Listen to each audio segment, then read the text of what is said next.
아멘. 오늘 우리에게 주신 말씀은 사도행전 10장 31절에서 43절까지 말씀을 교독하도록 하겠습니다. 여러분의 신약 성경 148면 9면 정도가 되겠습니다. 사도행전 10장 31절에서 43절 말씀, 제가 한 절, 또 여러분이 한 절 같이 말씀을 교독하겠습니다. 고넬료야, 하나님께서 내 기도를 들으셨고 내가 가난한 사람들에게 베푼 것을 기억하고 계신다. 욥바로 사람들을 보내 베드로라고 하는 시몬을 불러라. 그는 바닷가에 살면서 가죽 제품을 만드는 시몬의 집에 손님으로 있다고 말씀하셨습니다. 그래서 내가 즉시 당신을 부르러 보냈던 것입니다. 정말 잘 오셨습니다. 지금 여기 하나님 앞에 우리 모두와 있으니 주께서 당신에게 명령하신 모든 것을 귀 기울여 듣겠습니다. 그러자 베드로가 말하되 이제 내가 깨달았습니다. 참으로 하나님께서는 사람을 겉모양으로 차별하지 않으시고 하나님을 경외하고 의를 행하는 사람들이라면 어떤 민족이든 받아주신다는 것입니다. 하나님께서 모든 것의 주이신 예수 그리스도를 통해 평화의 복음을 이스라엘 백성들에게 전해주신 것을 여러분도 잘 알고, 요한이 세례를 전파한 후에 갈릴리에서 시작해 온 유대에서 무슨 일이 있었는지도 알 것입니다.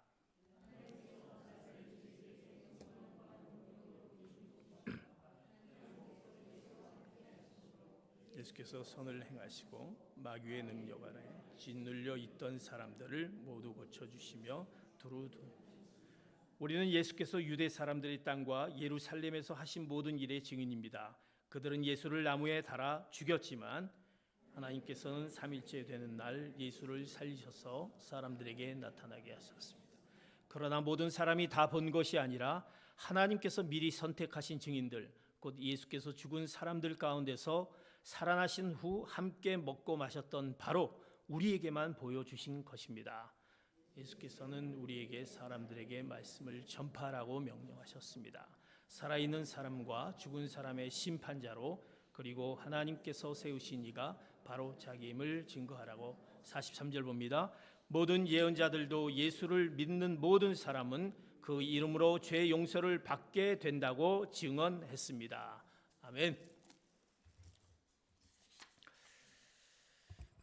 지난 주일 사도행전을 통해서 복음의 전령자는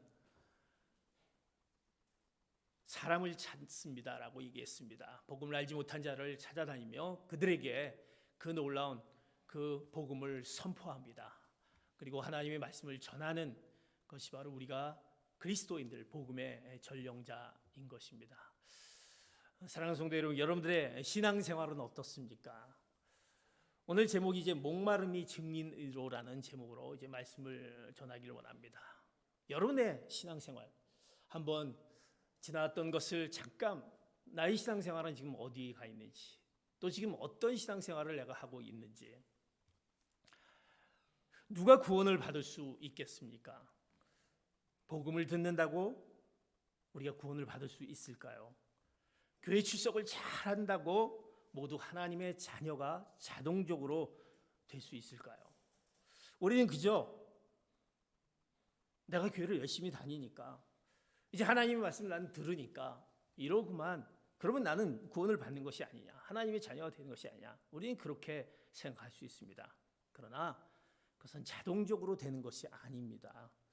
우리 마음 가운데 내가 복음을 듣지만 그것을 내가 믿어야 합니다. 하나님의 말씀을 내가 믿고, 더 나아가서는 하나님을 향한 그 목마름이 있어야 하는 것입니다. 나의 신앙생활이 왜 이럴까? 우리 먼저 하나님을 향한 그 영혼의 목마름이 나에게 있느냐. 사랑하는 성도 여러분, 난 매일매일 하나님을 향한 나의 하나님과의 만남에 대한 그 목마름이 나에게 갖고 있는지 한번 오늘 우리 가운데 다시 한번 나의 신앙생활을 돌이켜 보시기 바랍니다. 아무리 귀한 복음을 전해도 그 목마름이 없으면 소용이 없는 것입니다. 예수님께서 우리에게 팔복을 우리에게 가르쳐 주셨습니다. 마태복음 5장 3절부터 10절까지 보면 그 8가지 복 중에 이제 5장 6절에 보면 이렇게 말씀하시는 것을 보게 됩니다. 시작. 복되도다 의에 줄이고 목마른 사람들은 그들은 배부를 것이다. 의에 줄이고 목마른 사람들이여, 그들에게 배부름이 있을 것이다. 진정 너희가 배부르길 원하느냐? 배부르길 원하느냐? 그러면 반드시 우리가 선행되어야 할 것이 뭐냐면 먼저 의에 목말라야 하는 것입니다. 목말라야 한다. 하나님의 의를 간절히 열망하는 자들에게 하나님의 의로 배부를 수 있다, 이렇게 말씀하고 있습니다. 우리들이 말씀을 들어도 마음속에 듣고 싶어하는 영혼의 그 목마른 갈증이 없다면 그것은 아무리 소용이 없다라고 말씀하십니다. 그래서 예수님이 이 진리를 가지고 너희들이 목말라 하고 있느냐라고 말씀하시면서 이 진리를 가지고 이제 마태복음에 보면 진주를 돼지에게 던지지 말라, 이렇게 얘기합니다. 그것을 짓밟고 뒤돌아서서 너희를 물어뜯을지 모른다. 이 얘기는 돼지가 진주에게 소용이 없듯이, 그 돼지에게 진주를 줘도 소용이 없듯이, 그 하나님에 대한 그 목마름 열망이 없는 자에게는 복음을 주는 것과 같다라고 이렇게 비유로 말씀하고 있습니다. 하나님을 향한 그 목마름, 그 갈망이 전혀 없는 자, 우리가 아무리 교회를 열심히 나오고 예배를 드린다 해도 우리 마음 가운데 하나님을 향한 그 목마름, 그 갈증, 그것이 없다고 한다면 예배와 말씀이 아무 우리에게 유익이 없다고 말씀합니다. 우리 왜 이 신앙생활이 있을까? 내가 하나님을 만나보고 싶어하고 나의 그 영혼에 대한 목마름, 그 목마름, 갈망이 있지 않으면 아무리 나의 삶이 정말 내가 신앙생활을 바로 하고 있는지라는 그것에 매일매일 우리는 그저 세상 가운데 휩쓸려 사는 그런 우리의 연약한 모습이 있는 것을 보게 됩니다. 사랑하는 성도 여러분, 하나님을 향한 그 영혼의 목마름이 여러분 가운데 있기를 축복합니다. 하나님께서는요, 언제나 우리를 축복하시려고 그릇에 그 축복을 가득 담고 계십니다. 그러나 누가 그 축복을 받을 수 있습니까? 축복을 주시려고 그릇에 다 가득 담고 있는데 누가 축복을 받습니까? 그것은 그 복음에 대한 목마름이 있는 자에게, 갈망하는 자에게, 은혜를 갈망하는 자에게, 말씀을 사모하는 자에게, 그들에게 그 축복을 허락해 주신다라고 말씀합니다. 왜 하나님은 우리에게 동일하게 대하십니다. 우리에게 차별 없이 축복을 주고 싶어 하시고 있다라는 것입니다. 그런데 하나님이 이런 축복을 우리에게 허락해 주기를 원하는데 어떤 사람들은 구원을 받고 그 말씀을 들으면서 성장이 되고 성숙해지는데, 어떤 사람들은 내가 말씀을 듣지만 교회를 나오지만 5년이 되고 10년이 되고 15년이 되고 세월이 흘러도 그 신앙에 성장이 없고 성숙이 없다라는 것입니다. 변화가 없다라는 것입니다.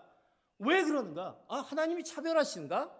하나님의 말씀에, 그 말씀이 능력이 달라서인가?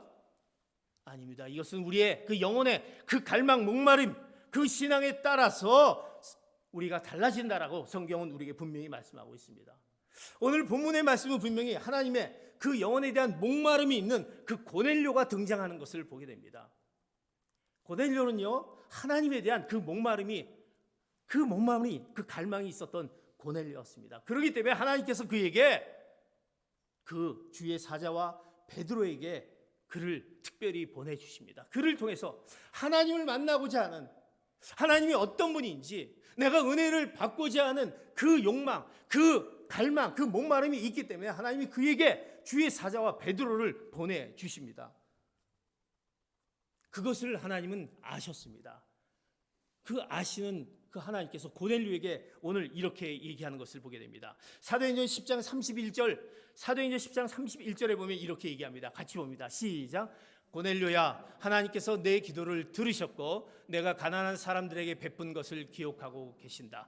고넬료의 하나님을 향한 그 목마름을 하나님께서 아셨습니다. 내 기도를 들으셨고 고넬료의 구제를 기억하셨다. 하나님, 이 고넬료의 영혼 속에 있는 목마름을 보셨습니다. 네가 이렇게 나를 만나기를 원하는구나. 하나님을 만나기를 원하는구나. 나의 그 갖고 있는 목마름을 하나님 앞에서 기도하고 있구나. 그의 그 영혼을 보셨다라는 것입니다. 그는 어떤 자였습니까? 이방인이었습니다. 로마의 군인으로 그냥 이스라엘을 통치하기 위해서 그 나라에 왔는데 그가 하나님의 말씀을 듣게 됩니다. 그러면서 마음속에 이 말씀을 들으니까 하나님이 어떤 분일까? 알고 싶은 마음이 생겼습니다. 그 목마름이 생겼습니다. 갈망이 생겼습니다.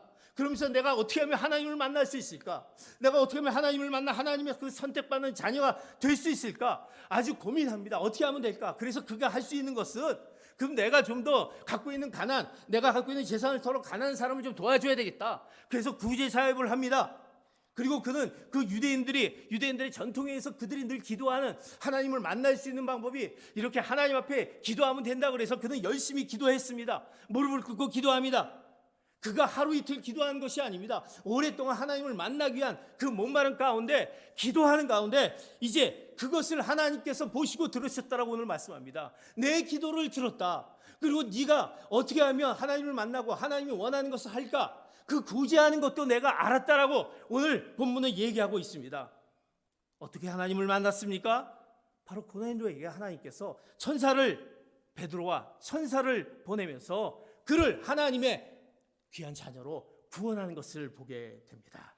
사랑하는 성도 여러분, 우리의 신앙생활, 우리가 바른 신앙의 모습은 하나님을 향한 그 영혼의 목마름이 속에 있을 때 그곳에서 올바른 신앙생활을 갖게 된다는 것입니다.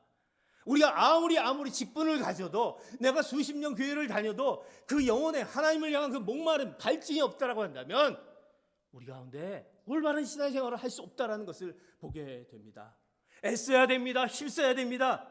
하나님은 그 모든 것을 하늘에서 보고 계시면서 기억하시면서 너의 그 목마름을 내가 기억하겠다.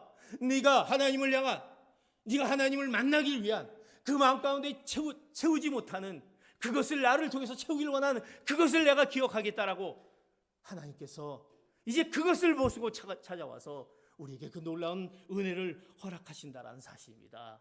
사랑하는 성도 여러분, 여러분 가운데 하나님을 향한 그 목마름이 그 갈망이 있기를 축복합니다.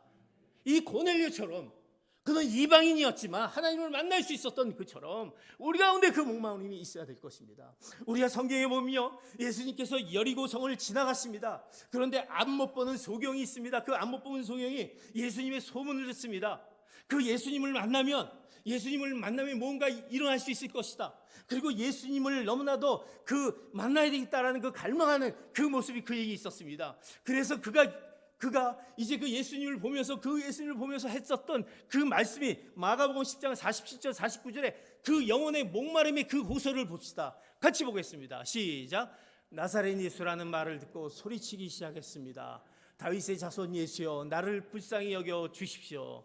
많은 사람들이 그를 꾸짖으며 조용히 하라고 했습니다. 그러나 그는 더욱더 큰 소리를 질렀습니다. 다윗의 자손이여, 나를 불쌍히 여겨 주십시오. 예수께서 걸음을 멈추시고 말씀하셨습니다. 저 사람을 불러오로나. 그러자 그들이 그 사람에게 말했습니다.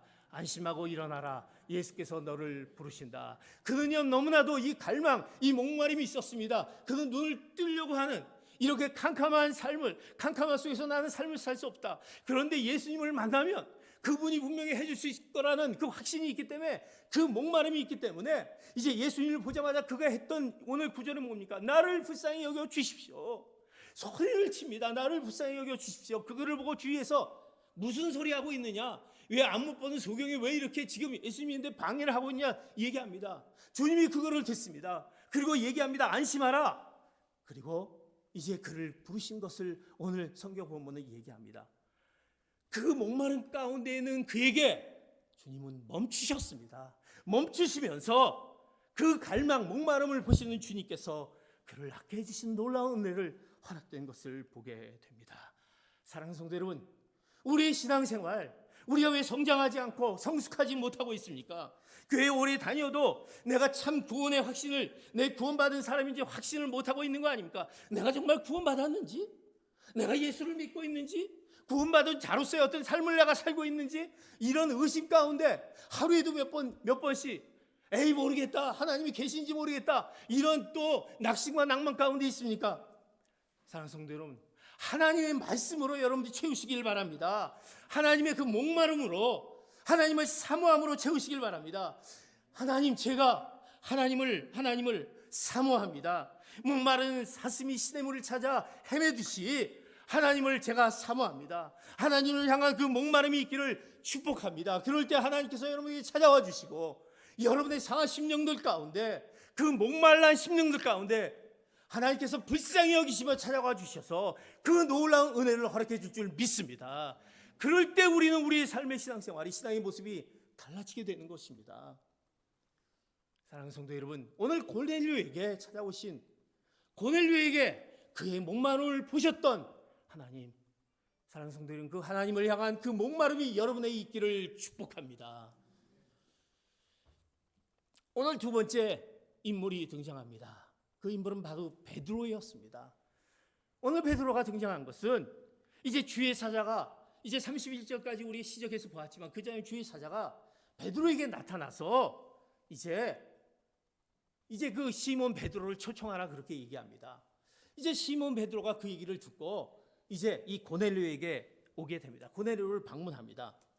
그리고 왜? 이 고넬료는 그 영혼의 목마름이 있기 때문에 하나님의 말씀을 좀 듣기를 원하는 그 목마름이 있기 때문에 하나님이 아셨기 때문에 베드로를 초청해서 그 베드로에게 말씀을 들으면 되겠다라고 생각해서 그 초청을 하고 합니다. 고넬료는 그것을 듣고 사람을 욥바로 보내어서 이제 베드로를 초청하게 됩니다. 이제 베드로가 그곳에 와서 고넬료에게 말하기 시작합니다. 어떤 말을 시작합니까? 사도행전 10장 34절 35절 이렇게 말합니다. 시작. 그러자 베드로가 말하기 시작했습니다. 이제야 내가 깨달았습니다. 참으로 하나님께서는 사람을 겉모양으로 차별하지 않으시고 하나님을 경외하고 의를 행하는 사람이라면 어떤 민족이든 받아주신다는 것입니다. 오늘요 베드로에게 초청했습니다. 근데 오늘 성경 보면 이제 베드로가 그 고넬료에게 거기 모여 있는 자들에게 하나님의 말씀을 그 목말라는 하나님의 말씀을 듣기를 원하는 자들에게 이제 말하기 시작했다라고 본문에 얘기합니다. 그런데 뭐라고 얘기해요? 이제야 내가 깨달았다. 오늘 베드로는 전도를 그들에게 하는데 베드로가 자기 입으로 이제야 내가 깨달았다 이렇게 합니다. 본문은요 베드로가 고넬료에게 전도하고 있는데 그런데 베드로가 하나님에 대해서 베드로가 깨달았다 이렇게 고백하는 것을 보게 됩니다. 사랑하는 성도 여러분, 올바른 신앙을 가진 사람은 어떤 자냐면 하나님에 대해 알아가는 자입니다. 하나님의 말씀을 깨닫는 자다라는 것입니다. 이상하지 않습니까? 베드로가 전도를 하는데 왜 베드로가 나는 이제 깨달았다 그렇게 얘기합니까? 하나님에 대해서 알만한 자가 베드로 아닙니까? 사도 베드로인데 그는 예수님과 동고동락하였습니다. 그리고 비록 베드로가 좀 실수는 많이 했지만 그러나 예수님께서 부활하셔서 그리고 조용히 베드로에게 찾아가셨고 만나주셨고 그가 수제자가 되었습니다. 그 베드로는 어떤 자입니까? 오순절 베드로가 설교할 때마다 성령 충만해서 그리고 남에게 안수할 때마다 그 놀라운 그 능력의 사람 베드로였습니다. 그런데 베드로가 전도한 순간에 베드로의 몇 마디를 듣고 그의 고백은 하나님에 대해서 내가 깨달았다 이렇게 고백하는 것을 보게 됩니다. 사랑하는 성도 여러분, 우리가 하나님에 대해서 깨닫는 자, 그가 바로 올바른 신앙생활을 하는 자라는 것입니다. 하나님에 대해서 알아가는 자, 그가 바로 올바로 신앙생활을 하는 자이라는 것입니다. 베드로는 하나님에 대해서 깨달았다. 시간이 가면 갈수록 하나님에 대해서 깊이 깨달아져야 된다는 것입니다. 내가 그 많은 시간에 예수를 믿는다고 하지만 5년, 10년, 15년을 믿는다고 하지만 수많은 성도들이 교회에 오래 다녔지만 5년 전의 모습들과 10년 전의 모습 그리고 10여 년 전의 모습 그것이 별 차이가 없다라고 한다면 그저 하나님은 그저 멀리 계시는 하나님 아닌가? 하나님은 한 번도 나는 대화한 적이 없는데 그 하나님 내 삶에 역사하지 않는 하나님, 나와 상관없는 하나님은 내가 어떤 그 시절에 잠깐 만났던 그 하나님, 이것이 아니다라는 것입니다. 하나님을 알아감이 없을 때 우리 신앙은 자라지 않는다라는 것입니다. 내가 하나님을 알아가며 깨달을 때만이 우리의 올바른 신앙과 우리 신앙 성숙이 우리가 더해져 가는 것입니다. 얼마나 여러분들이 하나님을 알아가려고 애쓰셨습니까? 노력하였습니까? 한 주간을 보내면서 내가 하나님이 어떤 분이신지 하나님을 알아가기 원하고 하나님을 깨닫기를 원하는 그런 어떤 그 하나님을 깨닫는 것이 우리에게 있지 못하다고 한다면 우리의 신앙생활은 성장도 못하고 성숙도 못하고 계속 멈춰있는 그 신앙 가운데 있게 된다는 것입니다. 베드로는요 하나님에 대해서 알아갔다는 것입니다. 베드로는 하나님을 깨달았습니다. 어떤 하나님을 깨달았습니까? 오늘 본문에 그는 편파적이지 편견을 갖고 계시는 하나님이다. 편견을 갖고 계시지 않는다 라는 것을 알았습니다. 35절에 보면 누구든 출신과 민족에 상관없이 하나님을 찾기만 하면 하나님을 찾기만 하면 그 영혼을 받으시는 하나님을 깨달았다. 하나님은 편견이 없으십니다. 우리는 얼마나 많은 편견 속에 있습니까? 편견을 가지고 사람을 대하고 편견을 가지고 내가 또 판단하고 그렇지 않습니까? 하나님은 그런데 그렇지 않아. 하나님 나를 찾기만 하면 그 영혼을 받아주신 하나님을 알았다라고 베드로는 이제 그 놀라운 것을 깨달았다 이렇게 얘기하고 있습니다. 베드로는요 이방인에게는 사실 구원이 없다라고 알고 있었습니다. 그렇게 배웠습니다. 그리고 유대인들에게 그것을 가르쳤습니다. 그런데 그것이 진리이고 그것이 전통인지 알았습니다. 그런데 오늘 그 고넬료를 통해서 하나님이 보여주신 그 간단한 말씀을 통해서 하나님이 어떤 하나님인지 깨닫기 시작하였습니다. 우리도 이런 깨달음이 있어야 할 것입니다. 많은 사람들이요 입으로만 예수를 믿습니다.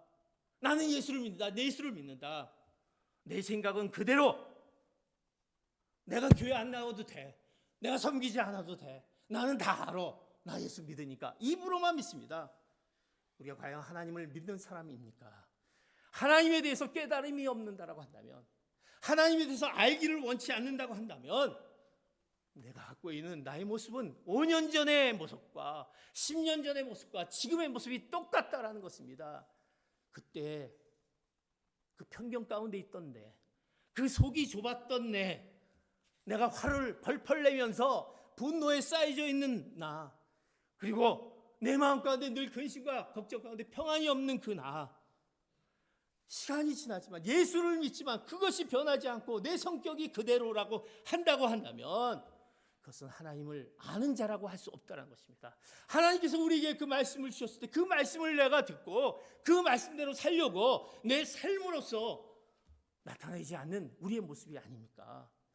하나님을 깨닫지 못한 채 말세가 그대로다라는, 말세라는 것은 말하는 기세나 태도를 얘기합니다. 내가 하나님을 깨닫지 못할 때 그저 똑같은 그 모습 가운데 있는 우리 모습, 변화가 없는 그 모습. 사랑하는 성도 여러분, 이 세상의 지식은 변합니다. 그 지식은 진리가 아닙니다. 그러나 우리를 살리는 지식은 하나님에 관한 지식인 것입니다. 사랑하는 성도 여러분, 바로 하나님을 깨달아 알아가는 여러분 되시기를 축복합니다. 그럴 때 우리는 우리의 신앙생활이 이제 내가 어떤 신앙생활을 하고 있는지, 내가 이제 올바른 신앙생활을 하고 있구나라고 깨닫게 되는 것이고, 하나님의 그 은혜를 우리가 경험하게 되는 것입니다. 하나님을 깨달아 가시는 여러분 되시기를 축복합니다. 이제 오늘 고넬료와 베드로를 통해서 우리의 신앙생활의 그 모습을 보았습니다. 자, 그렇다면 우리 신앙생활은 이제 결국 우리에게 어떤 것을 우리에게 요구하시는지 하나님께서 우리에게 말씀하십니다. 사도행전 10장 42절과 43절 같이 봅니다. 시작. 예수께서는 우리에게 사람들에게 말씀을 전파하라고 명하셨습니다. 살아있는 사람과 죽은 사람의 심판자로, 그리고 하나님께서 세우신 이가 바로 자기임을 증언하라고 하셨습니다. 모든 예언자들도 예수를 믿는 모든 사람은 그 이름으로 죄 용서를 받게 된다고 증언했습니다. 이제 우리 올바른 생활 가운데 하나님을 향한 그 목마름이 있어야만이 우리의 올바른 생활을 할 수 있습니다. 하나님을 알아가는, 깨닫는 자만이 올바른 생활을 할 수 있습니다. 이제 하나님을 올바로 알 수 있는 그것은 무엇입니까? 결국 오늘 말씀합니다. 하나님의 명령에 순종하는 자, 이렇게 말씀합니다. 하나님의 명령에 순종하는 것은 무엇입니까? 하나님의 명령은 우리에게 오늘 뭐라고 말씀합니까? 우리에게 증인이 되라고 명령하십니다. 증인이 되라고. 그리스도의 담대한 증인이 되라고 우리에게 명령하십니다. 근데 어떤 증인, 무엇을 증거하라는 겁니까? 내가 증인이 되는데 무엇을 증거하라는 것입니까? 오늘 성경 본문을 통해서 우리에게 얘기합니다. 인간의 몸을 입고 이 땅에 오셔서 친히 우리와 호흡하시는 그 예수님, 바로 나의 죄를 대신해서 십자가에서 고통받으시고 죽으신 예수님, 그러나 그 사망에 잠기지 아니하시고 사망의 권세를 깨트리고 친히 부활하신 그 예수님, 그 예수님이 이 세상의 역사를 이루어 가고 있다라는 것을 나만 아는 것이 아니라 그것을 증거하라는 것입니다. 그 예수님, 부활하신 예수님, 우리에게 그 놀라운 은혜를 허락하신 예수님을 증거하라고 말씀하십니다. 왜? 주님은요 언젠가 우리에게 다시 오신다라고 분명히 말씀하셨습니다. 그때 오실 때 주님은 어떤 모습입니까? 주님은요 인간의 모습이 아닌, 종의 모습이 아닌, 만왕의 왕인 심판주로 우리에게 오십니다. 그날 오셔서 이제 우리에게 믿지 않는 자와 믿는 자를 한 자리에 모아놓고 심판하십니다. 어떤 심판? 믿지 않는 자들은요 심판하셔서 그들을 지옥으로 보내실 것이고, 믿는 자들은 모아놓고 예수 믿는 행한 대로 따라서 심판하십니다. 이것을 우리는 증거해야 된다는 것입니다. 주님이 오셔서 분명히 그 가운데 우리를 심판하시는데 그것을 우리가 그들에게 알려줘야 한다는 것입니다. 그런데 우리는요 오늘 이 사실을 우리는 아는데 그것을 증거하지 못하고 있습니다. 왜 못하고 있습니까? 어떻게 보면 우리도 이 사실을 믿지 않기 때문이 아닙니까? 나도 잘 모르겠습니다. 아니면 이건 분명히 진실된 진리인데 이것이 불편하다는 것입니다. 내 입에서 얘기하기가 불편합니다. 그러니까 우리가 증거하지 않습니다. 그저 잊고 싶습니다. 그냥 나만 알면 되지. 난 모르겠습니다 하고 우리가 이렇게 하고 있지 않습니까? 우린 분명히 이것을 증거해야 됩니다. 때로는 우리가 이런 부분에 대해서 목사님 지금 이 시대가 어떤 시대인데 우리가 뭐 복음을 증거하고 또 뭐 예수 믿으라 그리고 지옥이 있느냐 없느냐 이 얘기를 왜 합니까? 우리가 그 얘기할 시대가 아닙니다. 이렇게 얘기하는 분이 있을 수 있습니다. 그러나 성경은 우리에게 분명히 말합니다. 우리가 잘 알고 있는 부자와 거지 나사로 얘기 너무나 잘 알고 있지 않습니까? 예? 부자는 예수를 믿지 않았습니다. 그는요 이 세상에 살면서 호의호식하면서 살았습니다. 그러나 결국 예수를 믿지 않았습니다. 결국 어디를 가게 됩니까? 지옥을 가게 됩니다. 그 지옥의 고통스러운 가운데 가게 됩니다. 너무나 고통스러워서 이제 거짓 나사로는 이제 그가 아브라함 품에 앉아있는 것을 보고 내가 너무나 지금 힘들어서 정말 목이 마르니까 저 나사로를 통해서 그 물 한 방울 내 입술에 좀 떨어뜨리면 안 되겠습니까? 이렇게 얘기합니다. 안 된다라고 말씀합니다. 거절합니다. 그러니까 이제 안 되니까 이제 나는 이제 여기 지옥에 왔지만 내 사랑하는 가족들, 내 사랑하는 내가 아는 그 사람들이 분명히 예수를 믿지 않으면 이런 상황이 있을 텐데 이제 그들에게 그 나사로를 좀 보내서 좀 가서 이곳에 오지 않도록 복음을 좀 전했으면 좋겠다 이렇게 얘기합니다. 이것도 거절합니다. 그것은 세상에 있는 자를 통해서 예언자나 이들을 통해서 복음을 들었을 때 그들이 선택하게 된다 이렇게 말씀합니다. 주님이 그러면서 그 지옥에 대해서 그 지옥이라는 것을 이렇게 얘기합니다. 이 땅에서의 고통과 비교도 되지 않는 그 고통, 내가 죽고 싶다고 죽을 수 있는 곳이 아닌 그 영원히 살 수밖에 없는 그곳, 바로 믿지 않는 자들을 심판하기에 그것을 심하게 심판주로 오시는 그 주님을 우리가 이제 전해야 된다는 사실입니다. 주님이 어떤 주님인지, 다시 오신 주님이 그 부분에 대해서 분명히 이제 그 심판하실 거라는 그 주님을 알려야 된다는 사실입니다. 이 사실을 우리가 증거해야 된다는 사실입니다. 심판주의 주님을 너희들이 알아야 된다. 이런 삶을 살면 안 된다는 것을 우리가 알아야 된다. 나는 알지만 알지 못한 자를 그들에게 증거해야 된다는 사실입니다. 또 한 가지 증거해야 될 사실이 뭡니까? 우리의 죄사함을 할 수 있는 것은 오직 예수 그리스도라는 것. 오늘 본문에 얘기했듯이 오직 예수 그리스도 이름으로 죄사함을 얻을 수 있다. 이것을 우리가 증거해야 된다는 것입니다. 우리가 왜 증거하지 못합니까? 혹시 여러분도 믿지 않고 있지 않습니까? 나도 잘 못 믿겠다. 이 사실을 내가 정말 믿는다면 내 사랑하는 가족들, 내 사랑하는 이웃들, 친척들, 이 복음을 알지 못한 그 자들을 우리는 그들을 가만둘 수 없다라는 것입니다. 그들에게 어쨌든 복음을 전해야 된다라는 우리에게 그 사명이 우리에게 있다라는 것을 기억하시기 바랍니다. 그것이 그래서 주님이 우리에게 증인의 명령을 우리에게 허락하셨습니다. 사랑하는 성도 여러분, 우리의 신앙생활을 되돌아봅시다. 수년 전, 수십몇 년 전 왜 내가 성장하지 못하고 성숙하지 못했냐? 아니, 여러분들에게 다시 한번 원초적인 질문을 드려봅니다. 여러분 정말 구원 받았습니까? 예수 그리스도를 믿습니까? 그분이 내 마음 가운데 나는 분명히 주님이 다시 오실 때 나는 천국에 갈 분명한 확신을 갖고 있습니까? 여러분, 우리 가운데 분명히 이 부분을 반드시 다시 되돌아보고 나의 신앙생활을 뒤돌아보지 않는다면 내 입술에서 어떻게 예수 그리스도를 믿으라고 증거할 수 있을 것이고 내 삶이 어떻게 예수 그리스도 믿는 자로서의 삶의 그 변화된 삶을 살아갈지 못하는 저희들의 모습을 보게 됩니다. 저는 이번에 창립 20주년을 놓고 기도하면서 하나님, 우리 가운데 정말 그 원초적인 우리가 정말 회복돼야 될 회복의 기초가 무엇인가라는 것을 우리가 알게 하여 주시옵소서. 저들 가운데 그저 교회 그냥 듣고 또 나가고 습관적으로는 그것이 아니라 이제는 우리가 무엇인가 하나님 앞에 분명한 것을 우리가 알아야 되지 않습니까? 또 내가 왜 이렇게 뭔가 얽혀있고 힘들고 어려운 가운데 있는 그 가운데 이것을 내가 어떻게 해석돼야 될지 이런 부분에 대해서 내가 분명히 좀 알아야 될 거 아닙니까? 그 하나님을 좀 만나야 되지 않습니까? 그래서 하나님을 만나서 내가 그 만남과 동시에 내 삶이 정말 바뀌어지는 그 충만한 삶이 우리 가운데 있어야 되지 않습니까? 그리고 이제 창립 20주년을 맞았는데 이 교회를 세우셨던 하나님의 분명한 뜻이 있을 텐데, 여러분들을 통한 하나님의 그 계획이 있을 텐데, 그 계획을 우리가 좀 알기를 원합니다. 나는 이번에 창립 20주년에 그것을 발견한 여러분 되시기를 축복합니다.